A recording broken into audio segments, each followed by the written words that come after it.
Kama kawaida katika mapenzi, kugombana ni jambo la kawaida. Siku moja, Meshach na Diana waligombana. Meshach akakasirika, alichukua maamuzi ya haraka ya kutoka nyumbani bila hata kumwaga Diana. Aliondoka akaenda kwenye kazi yake ya ujenzi, akiwa hajui kwamba hiyo ndio ilikuwa siku ya Diana ya kujifungua. Diana alibaki peke yake nyumbani. Baada ya muda kidogo tu, alianza kuumwa na uchungu wa kujifungua. Hakuwa na mtu wa kumsaidia. Alipiga makelele na majirani wakaja kumsaidia. Lakini uchungu ulimzidi na alikuwa anapata maumivu makali sana. Na mara tu baada ya muda kidogo, Diana alipoteza fahamu. Majirani walimchukua haraka na kumpeleka hospitali. Wakati huo huo, Meshach akiwa kwenye ujenzi, aliona kuwa amemkosea mpenzi wake. Aliamua kurudi nyumbani ili amuombe msamaha. Alipofika nyumbani, hakumkuta Diana. Aliamua kuwauliza majirani, "Samahani, hamjamuona Diana?" Walimwambia kuwa Diana yuko hospitalini. Meshach alianza kujuta. Kwa nini nimemwacha mpenzi wangu peke yake? Alikimbia haraka kwenda hospitali. Alipofika, alimkuta nesi tu akiwa amembeba mtoto mikononi. Akamuuliza nesi, "Vipi kuhusu Diana?"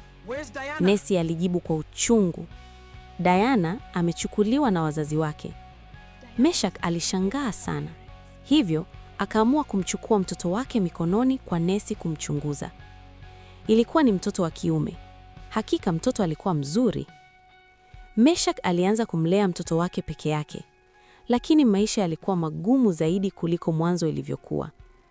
Kila siku alikuwa na changamoto za hapa na pale kupata chakula, malazi na vitu vingine muhimu kwa ajili ya mtoto. Kazi yake ya ujenzi haikutosha kwa mahitaji yote.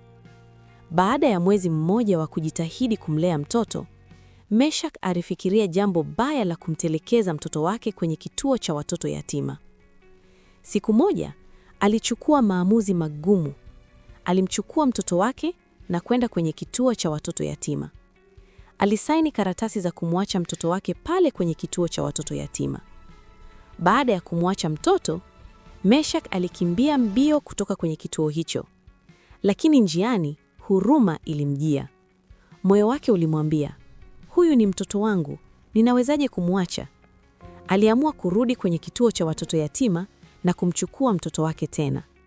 Aliomba msamaha kwa wafanyakazi wa kituo na akamchukua mtoto wake na kwenda naye nyumbani.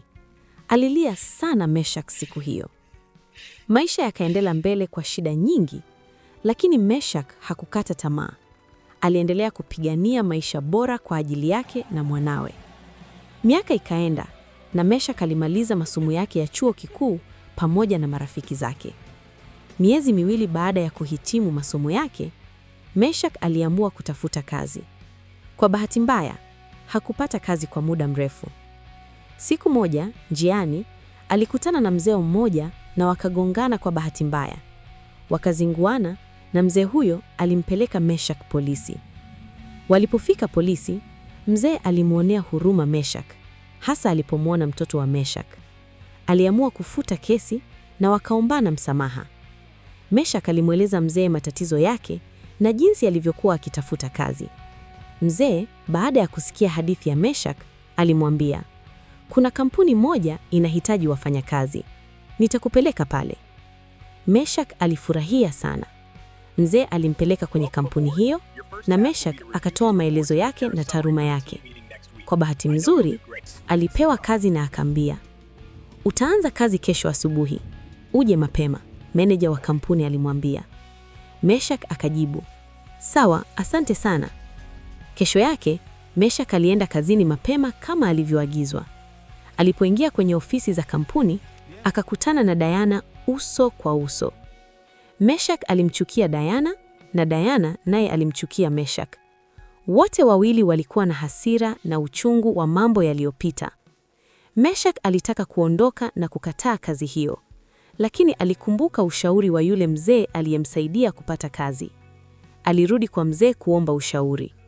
Mzee alimwambia, "Nenda ukafanye kazi, unamwogopa nini mtu uliyezaa naye?" Meshach alifuata ushauri wa mzee na kurudi kazini.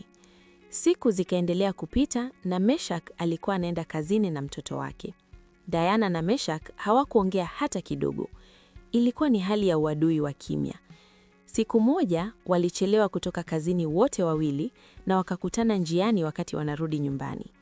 Diana alianza kumsema vibaya Meshach, lakini Meshach hakujibu chochote. Wiki mbili baadaye, jambo la ajabu likatokea. Diana alikutana na mtoto wa Meshach, lakini hakujua kuwa huyo mtoto ndiye mwanaye. Mtoto alikuwa amemzoea Diana sana, na Diana naye alimpenda mtoto huyo sana bila kujua kuwa huyo ndiye mtoto wake wa kumzaa. Siku moja, Diana alimuuliza mtoto, "Jina lako nani?" Mtoto akajibu, "Jina langu Brian." "Je, baba yako ni nani?" Diana aliuliza. "Baba yangu ni Meshach," mtoto alijibu. Diana alistuka sana. Alinyanyuka na kuanza kumtafuta Meshach huku machozi yakimtoka. Meshach alishangaa, "Kwa nini analia?" Diana kwa sauti ya kulia alimuuliza Meshach, "Brian ni mtoto wako?" Meshach akajibu, "Ndiyo, acha kujiliza. Sijawahi kuona mwanamke mwenye roho mbaya kama wewe. Ulimzaa mtoto na kisha ukamtelekeza. Ulimzaa wa nini sasa?" "Waliniambia amekufa," Diana alijibu kwa sauti ya chini huku machozi yakimbubujika, hajui hata aseme nini. Meshach akamuuliza, "Nani alikwambia mtoto wetu amefariki?" Diana alijibu, "Waliniambia mtoto wetu amekufa nilipojifungua tu kwa sababu nilizimbia kwa muda mrefu sana. Wazazi wangu wakanichukua na kunipeleka nyumbani na kuniambia mtoto amefariki. Ndiyo maana hukunikuta hospitali." "Ndiyo maana nilikuwa nakuchukia," Diana aliendelea kuzungumza kwa uchungu. "Sababu nilikuwa nafikiria wewe ndiye uliyesababisha mtoto wetu kufariki. Sikujua kama mtoto wetu alikuwa mzima." Meshach alisikitika sana. Alimwangalia Diana na kuona uchungu wake wa kweli. Baada ya kusikia ukweli huo, aliamua kumsamehe Diana. Alioana waanze maisha yao upya, sasa wakiwa na mtoto wao Brian. Baba yake Meshach pia alirudi kwa mwanawe na kumwomba msamaha baada ya kumkataa miaka mingi iliyopita. Meshach alimsamehe baba yake na familia ikarejea kama ilivyokuwa awali. Leo hii Meshach na Diana wanaishi maisha ya amani na furaha pamoja na mtoto wao. Walijifunza kwamba msamaha ni ufunguo wa amani na kwamba upendo wa kweli hushinda changamoto zote za maisha.